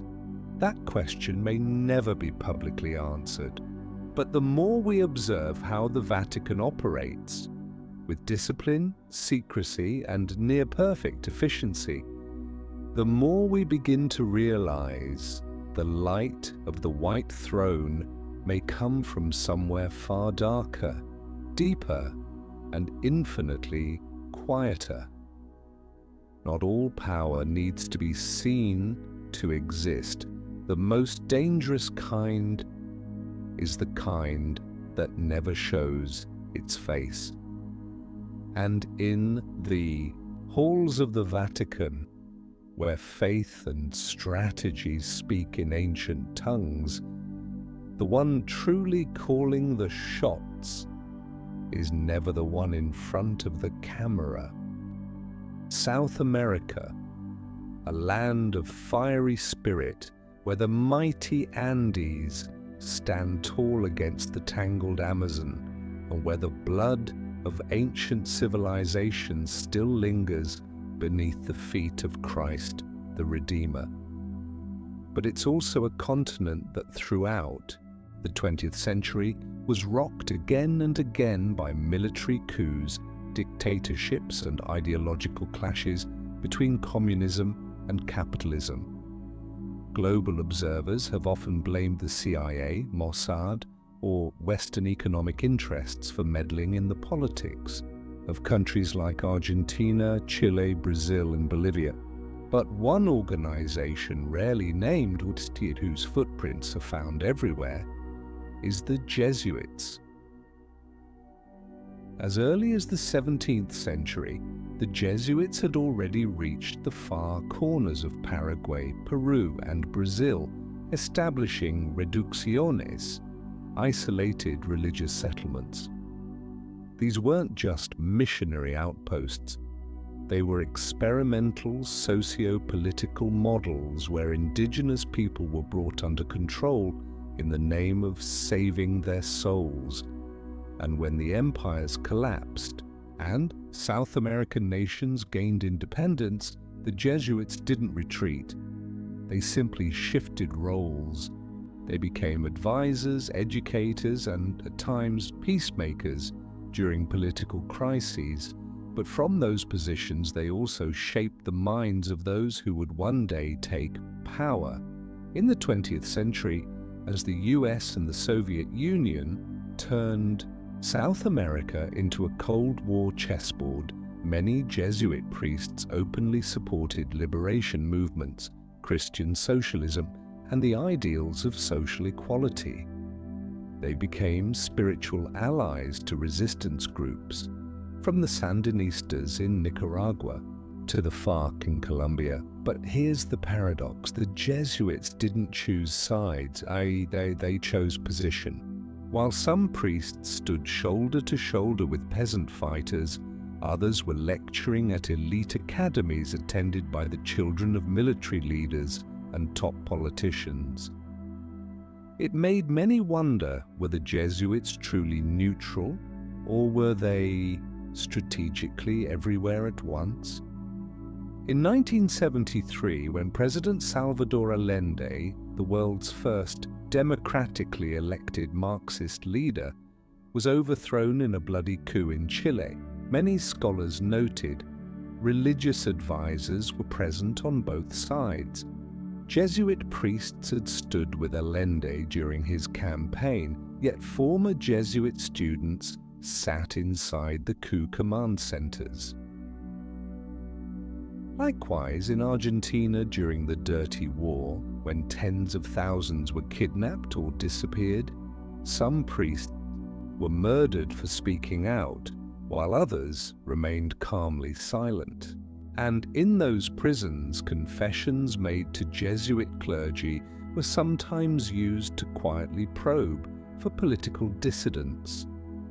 How could the Jesuits survive under both oppressive regimes and revolutionary uprisings? The answer lies in their enduring strategy: education, influence, and silence. They didn't carry weapons. They trained those who would. They didn't write policies. They taught the people who would. In the shadows of every coup, some prayed, some watched in silence. But the Jesuits stayed, still teaching, still writing, opening new training centers, even authoring the biographies of history's central figures, because for them, power isn't in the bullet or the ballot, it's in the mind, and ideas once planted in the right place at the right time will bloom, even under dictatorships, even in revolutions. Every dictator has a beginning. Not everyone is born with a throne beneath their feet, a rifle in their hand, or a presidential seat waiting for them. Some rise from poverty, others climb through the ranks of elite military academies. But here's the strange part. Many of them spent their formative years under the roof of Jesuit education. It may sound contradictory. How could a Catholic order built on service, humility, and education become the breeding ground for authoritarian minds, known for oppression and control? The answer lies in the Jesuit philosophy of education: discipline, logic, critical thinking, rhetoric, and the art of strategic influence. In Jesuit schools, students aren't just taught theology or classical literature, they're trained to view society as a system, one that can be understood, shaped, and controlled. Take perhaps the most famous example, Fidel Castro, the revolutionary leader of Cuba, who studied at Colegio de Belén, a prestigious Jesuit school in Havana. There he sharpened not only his intellect, but also learned the power of tight organization, how to wield words like weapons, and the profound pull of idealism. One priest who taught him once said he wasn't just smart, he knew he wanted to change the world. And Castro wasn't alone. Rafael Trujillo of the Dominican Republic, Alfredo Stroessner of Paraguay, François Duvalier of Haiti, all passed through institutions operated by the Jesuits. Strangely enough, many of them maintained quiet ties with spiritual advisors even after seizing power. The deeper you look, the clearer it becomes. Dictators aren't born monsters. They are taught how to read the crowd, how to master public psychology, how to craft symbols of power. And those tools, intentionally or not, were often sharpened in Jesuit classrooms with 500 years of tradition behind them. This doesn't mean the Jesuits create tyrants, but they do equip minds. Some use those tools to serve, others use them to rule, because every noble ideal, but once in the wrong hands, becomes vulnerable to manipulation. Imagine this. In a quiet classroom, a 14-year-old student learns to use language to persuade. Years later, that same boy stands before tens of thousands, raising a rifle, declaring a new regime. But the power he wields isn't just force, it's language, structure, and a mindset carefully forged by Jesuit hands.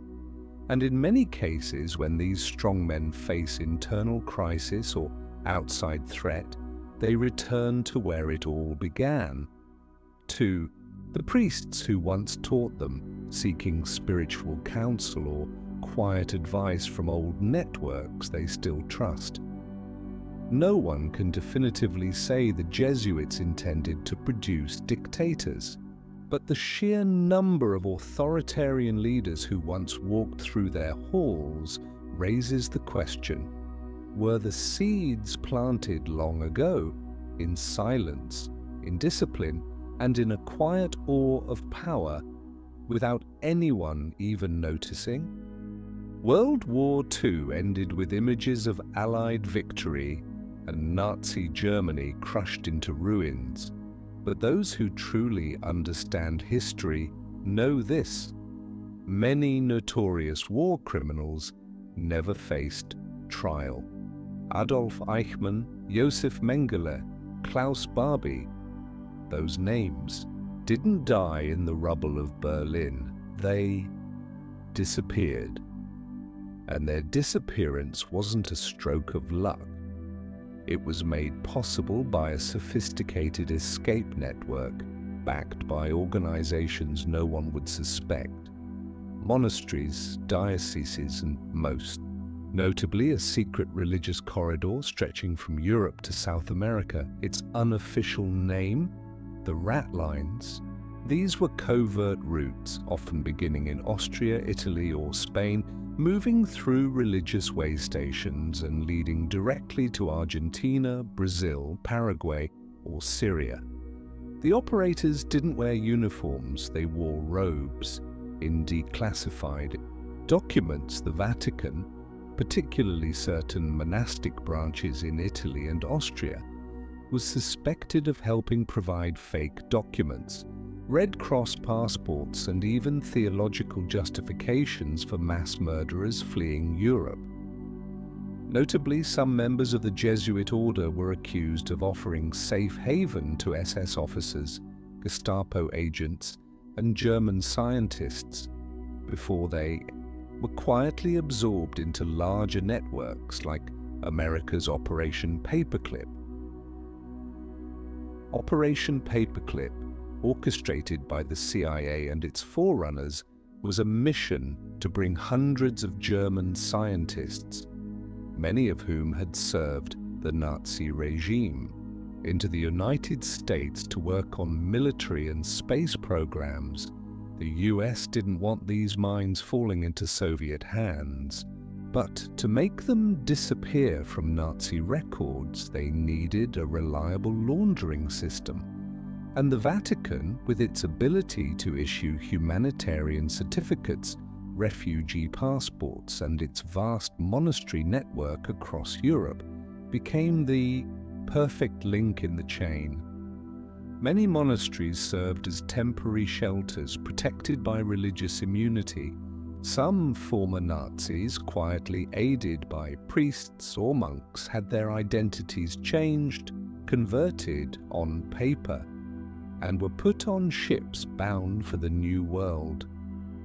A pressing question remains: did the Jesuits, with their global network, secretive operations and deep presence in the Austria-Italy-Spain corridor, play a role? No official documents publicly confirm it, but many witnesses, researchers, and independent historians have noted this pattern. Wherever secret human flows moved, specially trained clergy were often nearby. In South America, where hundreds of former Nazi officers found paradise, they weren't welcomed by underground agents. They were welcomed by local Catholic communities, sometimes under the guidance of priests trained in Europe. Could all of this have been coincidence? One chilling theory emerges. In the eyes of some clergy, even a mass murderer could be saved if they had strategic value, if they could help fight communism or provide valuable intelligence.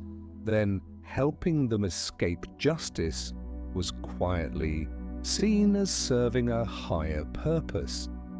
But here lies the core issue: who gets to decide what purpose is higher enough? Who decided Josef Mengele deserved to vanish into safety, while the millions he killed didn't even get a name? Maybe no one alive can answer that.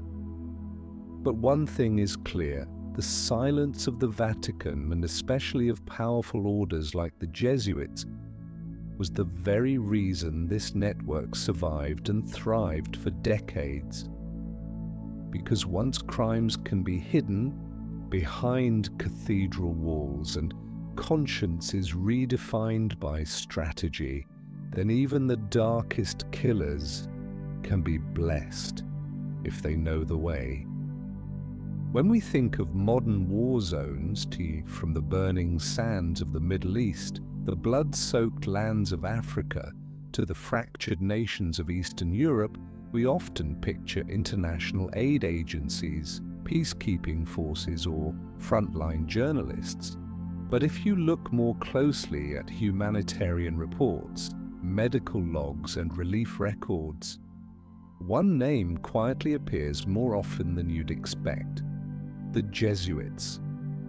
How did a religious order founded nearly 500 years ago to convert the heathens end up embedded in the heart of modern conflict zones?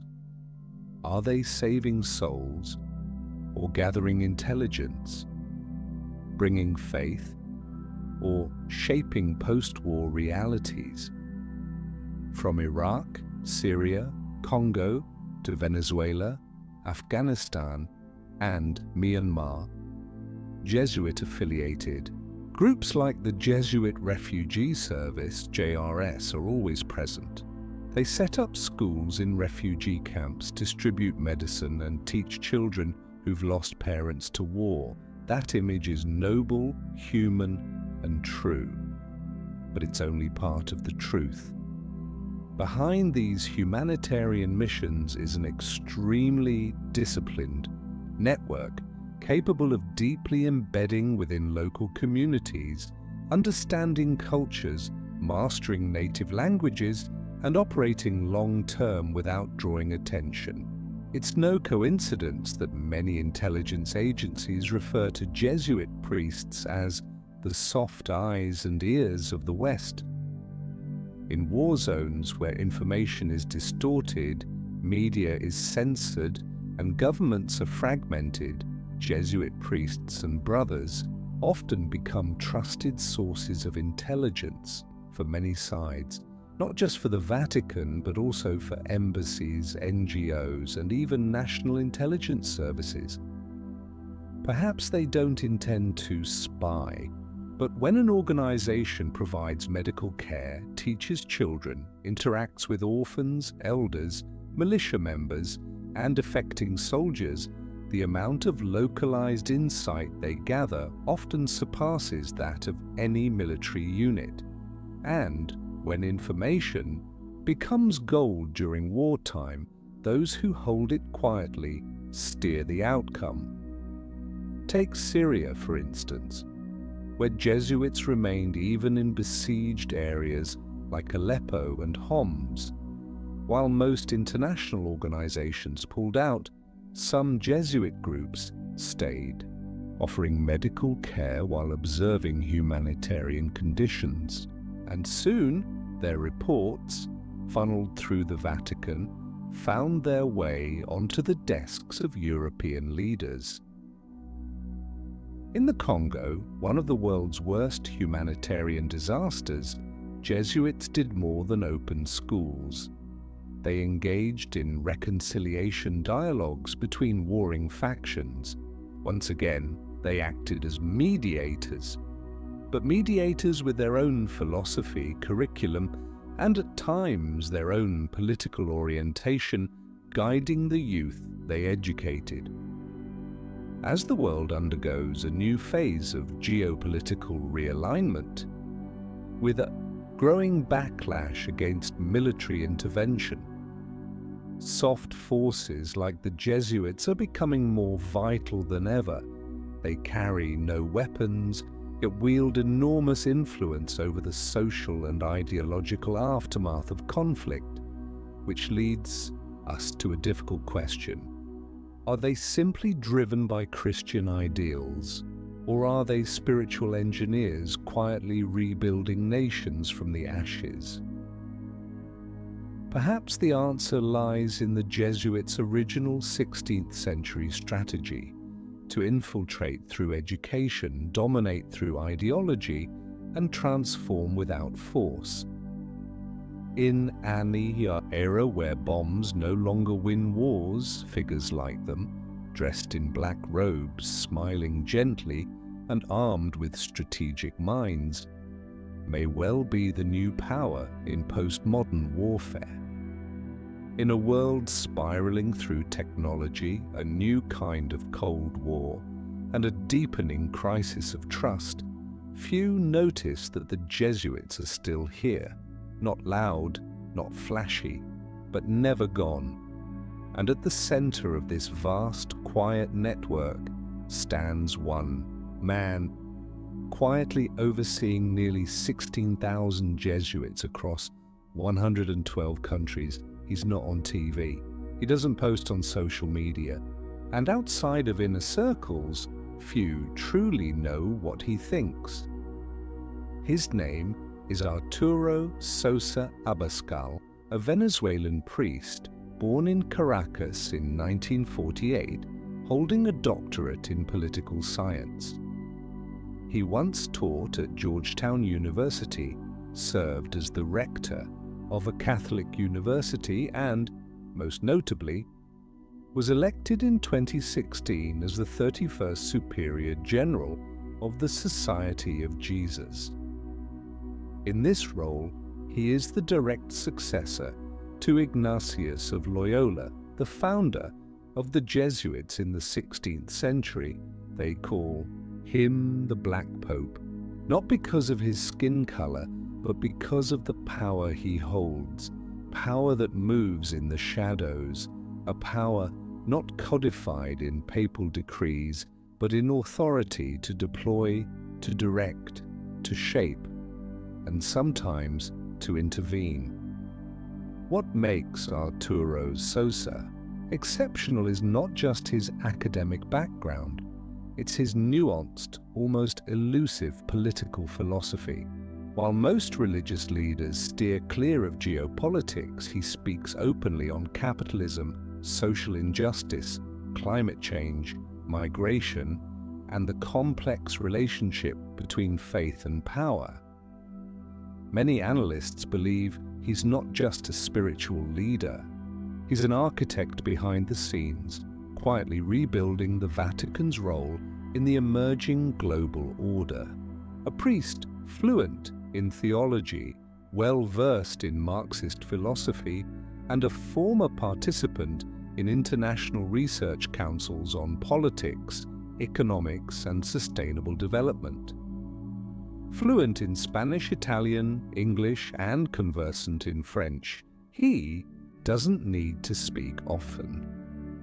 A few closed-door meetings, a few internal memos, and strategic youth education through Jesuit universities worldwide, that's enough to shift social influence. Picture this: CEOs, scholars, and politicians across the Americas, Europe, and Asia, but many of them were once students in Jesuit institutions.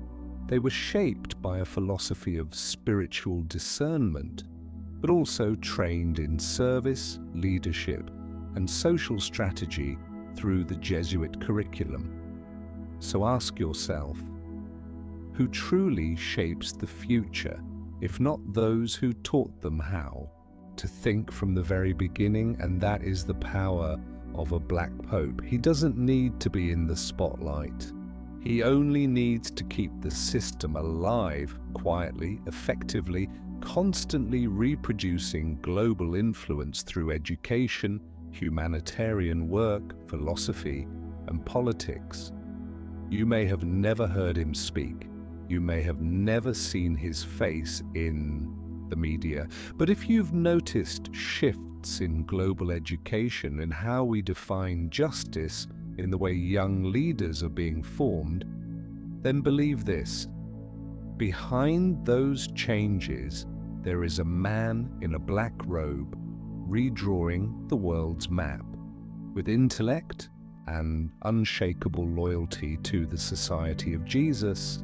And so the 21st century, no matter how technological, how AI-driven, how globalized, still cannot erase the reach of an organization that's stayed hidden for nearly 500 years. And the one leading it today is none other than Arturo Sosa, the Black Pope of our time. As the world entered the 21st century, many believed the era of political religion had come to an end. The Crusades, popes with military power, bloody holy wars all seemed like relics of a distant past. In the modern view, religion was expected to step aside, to make room for science, democracy, and the free market. But history rarely moves in straight lines, and in the shadows of global crises, climate change, proxy wars, mass migration, poverty, and social injustice, religion is quietly returning, not as pure faith, but as a refined form of political power. The Vatican, with its uninterrupted 2,000-year vision, seemed to sense this return before anyone else. And within the Vatican, the Jesuits, with their gift for strategic discernment and social maneuvering, have become the active arm of this comeback, not with guns, not with laws, but through ideological influence, through education, through weaving religious philosophy into public policy. This new face of religious power became clearest in Latin America, where Jesuit priests are no longer just preaching sermons, but actively engaging in land reform, advocating for indigenous rights, and even dialoguing with leftist movements. Religion is no longer standing outside politics, it's back as an old player wearing a new face, intellectual, humanitarian, and strategic. In Africa, Jesuit-founded schools are shaping a new generation of leaders trained to become responsible global citizens. A beautiful phrase, yet beneath it lies a deeply Catholic sociological lens, one that shapes how these future leaders view the world, power, and justice. In Asia, especially the Philippines, South Korea, and even Vietnam, humanitarian organizations and social media platforms rooted in Jesuit networks are quietly steering political discourse. They don't spread propaganda, but they do shape values. And even in the West, today, where Catholicism was once seen as outdated, religion is being rediscovered, not for its rituals, but for the spiritual grounding it offers in a fractured, postmodern world. Young people are returning to churches, not out of nostalgia, but because they seek something solid in an age of moral relativism and identity crises. Today's political religion no longer resembles the medieval model. There are no popes wearing crowns. It's subtler and perhaps more dangerous because it doesn't need to seize power. It only needs to influence those who already have it. And in that game, the Jesuits once again stand at the crossroads of ideals and authority. With a global network, timeless intellect, and the ability to permeate every level of society, they don't need flags or armies. They only need young minds who believe they're changing the world for the better without realizing who defines what better means. Political religion hasn't returned through grand gates. It's slipped back in quietly, through classrooms, conferences, social platforms, climate policy, global forums, and humanitarian foundations. And like an invisible wind, it circles back to the center of the Vatican, where a white pope preaches climate justice, and a black pope silently sketches the spiritual roadmap for the world to come. We grew up with textbooks. Each page was a lesson, a timeline, a noble figure, curated, reviewed, and stamped by official boards of approval. But for that very reason, what isn't in the textbook often matters more, because real history, the deeper, darker and sometimes more dangerous kind, rarely fits within what's permitted to be taught. And if there's one name that appears only faintly, if at all, in those textbooks, it's this: the Jesuits. Despite holding a central role in education, politics, and religion for nearly 500 years, the Jesuits are rarely explored in any meaningful depth in public school curricula. Why? Perhaps because their influence is too complex, or perhaps because their quiet power doesn't fit in a 45-minute lesson. But the real reason might be simpler. They don't want students asking too many questions. No one points out that many of history's most powerful dictators were Jesuit educated. No textbook explains that global tycoons frequently fund Jesuit institutions. No curriculum reveals that global meetings on finance, tech, and religion still quietly involve Jesuit observers or advisors. Textbooks don't mention that during the colonial era, the Jesuits acted as bridges between European courts and native civilizations, working not just through faith, but through intelligence, maps, and, at times, strategic negotiations. They didn't just preach, they reported, they analyzed, and they remembered.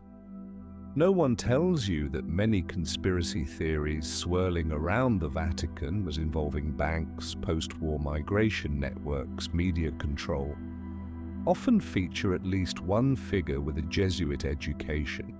They don't need to hold high office, they just need to be in the room at the right moment. We study world wars in school, but rarely hear about the role of Jesuit priests in resistance movements, or in post-war reconstruction, or in protecting secret escape networks tied to Nazi Germany, the ones people now call Operation Paperclip or the Rat-Leeties. Mainstream history praises scientific progress as a triumph of modern reason, but it forgets to mention that many of the world's most influential thinkers, physicists, and philosophers, from Descartes to Teilhard de Chardin, were shaped by Jesuit thought, which means they didn't just think scientifically, they thought within a deeper metaphysical framework, one today's students are never taught to recognize. The truth is, these ideas can be taught, but once they are, students might start asking who writes the textbooks, who decides which chapters are included, who approves which knowledge becomes official, and which truths are silenced. And those are the very questions systems do not want students to ask. We're taught to remember Galileo as a symbol of science versus the church, but few are told that Jesuit scholars were the ones who initially protected him, that the priests in the Vatican observatories weren't the ignorant men we often imagine, and that the clash between religion and science was far more complicated than we were led to believe. Because as one old Jesuit manuscript once put it, knowledge without direction can become a double-edged sword, but when properly guided, it becomes the greatest tool for shaping the world. And so it's what's not in the textbook, that's often the most important thing to read. From the Middle Ages to the modern era, religion has always worn two faces, one sacred, turned toward God, and one secular, turned toward power. And when an institution represents both faith and control of information, wealth, people, and strategy, one must ask, where is the line between belief and power, and who is watching that line? For the Jesuits, a group expelled from more than 80 countries, yet still surviving, growing, and embedding itself deeper within global power structures, that question becomes sharper. They preach humility, yet operate like a superpower. They pray daily, yet oversee dozens of universities, hundreds of research centers, and an unofficial intelligence network spanning 4 continents. We're taught to think of religion as a refuge for the soul. But when religion controls human data, shapes minds, influences policy, and commands multidisciplinary knowledge, it no longer merely saves, it shapes history, and that's where the line begins to blur. When a superior general can influence universities around the world, from Georgetown in the US to Sophia in Japan to Camillus in Spain, and those institutions produce future presidents, ministers, and CEOs. Is that mission work or strategy? When Jesuit priests sit on advisory boards at the United Nations on humanitarian issues, climate change, education, and environmental policy, are they serving God, or are they becoming the moral directors of the planet? And when the Jesuits don't hold public office but still advise the Vatican, world governments, and even transnational financial corporations, what power is really shaping the world? Few know this. The traditional Jesuit oath includes a vow of absolute obedience to the Pope, even in unclear matters. And yet, paradoxically, no religious order has clashed more with the Vatican than the Jesuits. They were dissolved in 1773, only to be restored in 1814. And each time they returned, they came back stronger. This raises a deeper question. Can faith remain pure when it becomes a tool to sustain influence? And can power remain sacred when it relies on silent, unchecked networks? The Jesuits are not demons, but they are not mere angels either. They are a global order built on belief, trained through intellect, and run like a sophisticated strategic machine. And in an age where power is scattered across technology, religion, finance, AI, and emerging ideologies, the Jesuits sit at the crossroads of them all. The question is no longer, do they have power? It's, who controls that power? And more importantly, can anyone? When an organization bears both the cross and the compass of influence, the line between faith and dominion is no longer a straight path, but a labyrinth. And inside that labyrinth, much of the world walks forward, unaware of who's leading them. Every empire has its king, every religion has its high priest, every system has its architect. But in today's world, where religion, finance, technology, and academia melt together into a new form of power, one final question becomes more terrifying than ever. Who truly rules? We see presidents, CEOs, and religious leaders on the screen. But are they really at the center of power? Or are they just the faces, the frontmen of something deeper, older, and far more silent? Deep within the Vatican, there are doors not meant for the public. High atop the academic world, there are theories never spoken aloud. And in the heart of the modern age, where data, belief, and dreams are manipulated daily, a quiet question keeps echoing. Do we really know who decides? In tracing the story of the Jesuits, from harsh oaths and hidden influence to exile, resurgence, and a vast network of education and politics, one truth has become clear. They never disappeared. They adapted, they hid, in plain sight, and sometimes they stood at the very center of it all, that is, without ever signing their names. They've been called God's soldiers, but perhaps they are the quiet architects of a world no one dares to name, not with war, not with violence, but with thought, structure, and the power to convince an entire generation of leaders that they are fighting for justice without ever asking who defines that justice. The Black Pope, an unofficial title, absent from any religious constitution, yet spoken with hushed reverence. No one elects him in a democratic vote, yet his influence reaches beyond that of many heads of state. When a man needs no public presence, no campaign, no social media, and still shapes the direction of global education, media ethics, and humanitarian policy, then perhaps he holds true power. You may live your entire life never hearing his name, but if you've studied in a Jesuit school, been shaped by Catholic, social teaching, or believed in a vision of a just and ideal world, then perhaps you've already heard his whisper. Not a voice that declares, "I rule," but one that gently asks, "Are you sure you're the one choosing?"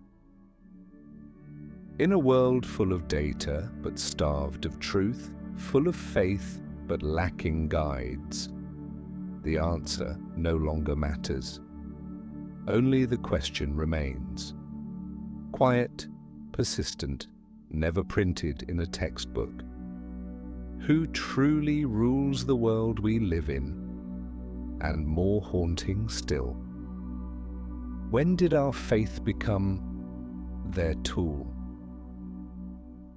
This is the end of our journey into the mysteries surrounding the Jesuits, the Vatican, and the invisible throne in the shadows, a place with no crown, yet with the power to rewrite history without spilling a single drop of blood. If you found this journey thought-provoking, and you want to keep exploring the hidden layers of history, the untold mysteries, the stories that were never meant to be heard, then don't forget to subscribe to Bedtime History, a small action, but it's the key to unlocking deeper, farther, and sometimes more dangerous stories.